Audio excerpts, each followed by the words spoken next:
ఎంజే అంటే అందరికీ ఒక ట్రైనింగ్ అకాడమీ అండ్ సెలూన్ అనే తెలుసు, but there is a lot to know more.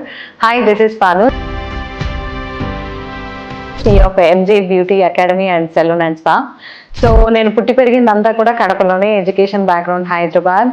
So నా డ్రీమ్ వచ్చేసి యంగ్ ఏజ్లో ఉమెన్ ఆంటర్ప్రెన్యూర్ అవ్వాలని చెప్పేసి. సో మిడిల్ క్లాస్ ఫ్యామిలీ నుంచి వచ్చినా కూడా నా డ్రీమ్స్ చాలా హై ఉంటాయి. సో నాతో పాటు 10 మంది బాగుండాలని కోరుకునే మనిషిని నేను. ఎస్పెషల్లీ ప్రతి ఒక్క ఉమెన్కి ఫైనాన్షియల్ ఇండిపెండెన్సీ అనేది క్రియేట్ చేయటం నా యొక్క డ్రీమ్. సో అందుకే ఎంజేలో ఇప్పటి వరకు క్వాలిటీ ఆఫ్ స్కిల్తో పాటు బిజినెస్ ట్రైనింగ్ అనేది ఇస్తున్నాము. ఇప్పటి వరకు ఎంతోమంది విమెన్ ఫైనాన్షియల్లీ వాళ్ళ యొక్క జాబ్ వాళ్ళ యొక్క బిజినెస్ని లీడ్ చేస్తూ హ్యాపీ అండ్ సక్సెస్ఫుల్గా ఉండటం నాకు ఎంతో బూస్టపింగ్గా ఉంటుంది. నలుగురికి మంచి చేసే పని ఎప్పుడు ఎక్కడ ఎలా మొదలు పెట్టినా అది సక్సెస్కి రీచ్ అవుతుంది అని గట్టిగా నమ్ముతాను నేను. అందుకే ఒక చిన్న పార్లర్ సెటప్లో ఒక్క స్టూడెంట్తో ట్రైనింగ్ ఇచ్చే నేను ఇప్పుడు ఒక అకాడమీని ఓపెన్ చేసే స్థాయికి ఎదిగాను.